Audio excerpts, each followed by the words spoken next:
So, welcome today, everybody out there in the cyber world that's listening to this. I'm joined here today with Paul Fellows. Now, Paul, tell us about what you do at Away Digital. Hi, Craig. Paul's my name, Paul Fellows. I'm the operations manager here at Away Digital, and basically in charge of the operations day to day through the business and the staff here. So, you've been working in the industry for 30 years now? 30 years, yeah. Wow, that's a long time. Yes. And have you been documenting that whole time? No, so I've worked across different architect studios. I've worked for myself, purely drafting Right. and design, and then through the process ended up in operations. Oh, terrific. Okay, so you're the man to speak to about these new changes Correct. that have come in with the Yes. NCC. Yes. There's been two big changes that's happened in the recent NCC. What are those two big changes?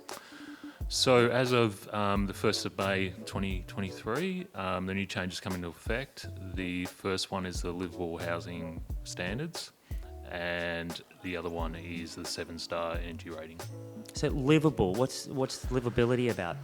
Livability is essentially aimed at an ageing population, effectively how you enter the house and how you move around the different spaces within that house. So it's things like door widths, circulation in front of doors. Circulation in front of doors, getting access through doors, access down hallways, access into the actual house through the front door or through the garage. Architects out there, we're quite used to dealing with the roughly, because it's different depending on what direction you approach the door, that roughly 1,500 square by 1,500 by 1,500 square that you need as circulation to get in a doorway in a public building. Is that now in houses?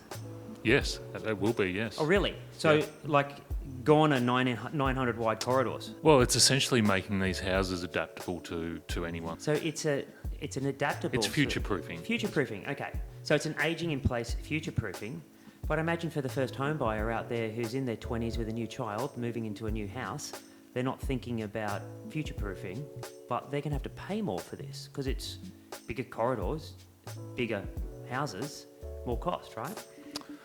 Yeah, absolutely. And it's one of the arguments put forward by a lot of the builders. It's a fair argument, but it's standardising it across the building industry that is essentially future-proofing these houses for an ageing population for now and for in the future. Yeah. Has there been any pushback from builders on this? Because this is going to affect affordability. Yeah, it affects affordability, it affects all their... Well, I would imagine it would affect a lot of builders' current master designs. Of course, they've got to change all their standard houses. Yeah. Any of the states pushing back? Yeah, we've seen some states push back here in Victoria, also Queensland are pushing hard to delay the integration of these into their state requirements. I think I would encourage any home builders out there that are listening to this to actually put together a piece on how much this costs for a house, because affordability it's a real crisis. It's a big driver for people trying to get into the housing market. Yeah. And they've just made it quite a few $1,000s more expensive for that home. Yep. So what was the other big change that actually happened in the NCC? The other big change is the new 7-star energy rating requirements. All new houses go through a rating process where they are put into a software program by neighbours. Currently, any new house has to rate to 6 stars, and now jumps up to 7 stars. The energy rating system has a law of diminishing returns. Yeah. So 5 stars was easy, you add some insulation. 6 stars is a bit harder. You need to do more to get up to that 6 stars. Right. So to get from that 6 to 7 is a big jump. It's not the same jump to get from 5 to 6. So it's a big jump in cost for not a lot of return. Yeah. Right, that makes sense. I mean, originally houses were they hardly had any insulation at all. Yeah, Add absolutely. a bit and it makes a massive difference. Yep. So now we're from 6 to 7 stars. What are some of the changes that they're asking for? More insulation again? More insulation, but that insulation may not necessarily cut it. Like it may then go into making a more airtight building envelope around the building. Okay, so airtight houses like a passive house? Absolutely, house. yeah. Right. We're heading down that track, yeah. So passive houses, they're those houses that are fully sealed and the air comes in and out through a heat exchange. Yep. You have great, and filters and everything, you have great air quality, but it's quite an expensive system to make it work. Yeah, and I think that it's an ideal that's too expensive. Yeah. So we're just taking elements of that and incorporating that into this volume building. So what about design? What design is going to change on a house to get that 7-star?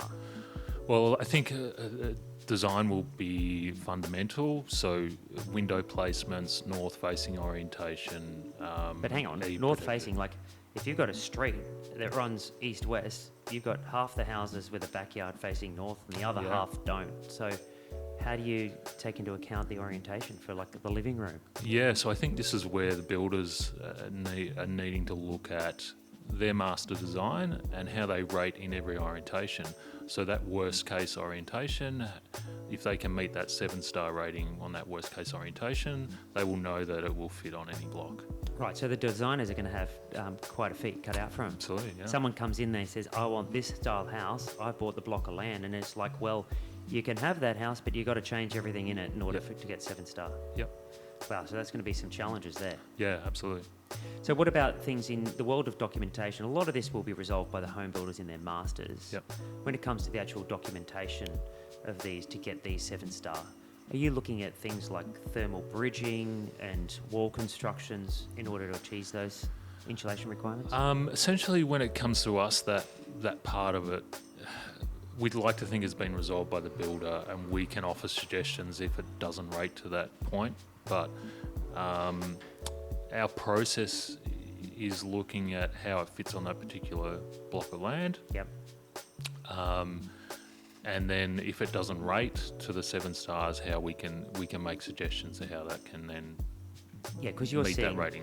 your experience is seeing a lot of different solutions to get 7 stars. So I'm sure you can throw some ideas back at the builders. Absolutely.